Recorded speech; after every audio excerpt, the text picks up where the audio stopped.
قلت لي انت منين اصلا؟ من الدمام، من السعودية. من السعوديه، من الدمام. مستعد؟ مستعد ان شاء الله. السلام عليكم. أنف سعودي تعرض لحادث زي ما احنا شايفين أدى إلى انحراف الحاجز الأنفي وبالتالي انحراف الأنف، فالأنف تذهب حيث يذهب الحاجز الأنفي. صديقنا كمان بيعاني من ضيق في التنفس، هيتم إصلاحه بالمنظار أثناء العملية إن شاء الله. وتدلي أرنبة الأنف زي ما احنا شايفين، المسافة بين الشفة العلوية وأرنبة الأنف صغيرة جدا، ده بيعمل كولوميلر سو أو بيعكس انعكاس للنور على الشفة العلوية ويعطي انطباع بسن أكبر. كمان بيعاني من وجود بروز في ظهر الأنف وكبر عظام أو عرض عظام الأنف من أعلى. دعواتكم وننزل لكم النتيجة بعد العملية مباشرة إن شاء الله.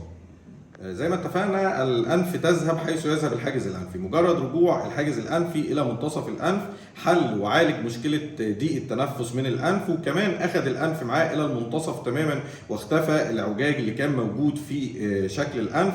كمان ظهر الانف اللي كان محدب للخارج تم نحته ليصبح انف ذكوري رجالي يعطي مظهر رجولي جميل. عظام الانف من اعلى تم نحتها. الارنبه، تعالوا نبص نشوف ايه اللي حصل في الارنبه معانا. زي ما احنا شايفين اصبحت سبورتد، مش هتقع اثناء الضحك، وديفايند، وبتعكس نقطه النور الساقط عليها. وان شاء الله صديقنا يرجع الى السعوديه يستمتع بتنفس افضل وضحك اجمل ان شاء الله. في انتظار تعليقاتكم على الفيسبوك واليوتيوب والانستجرام ان شاء الله.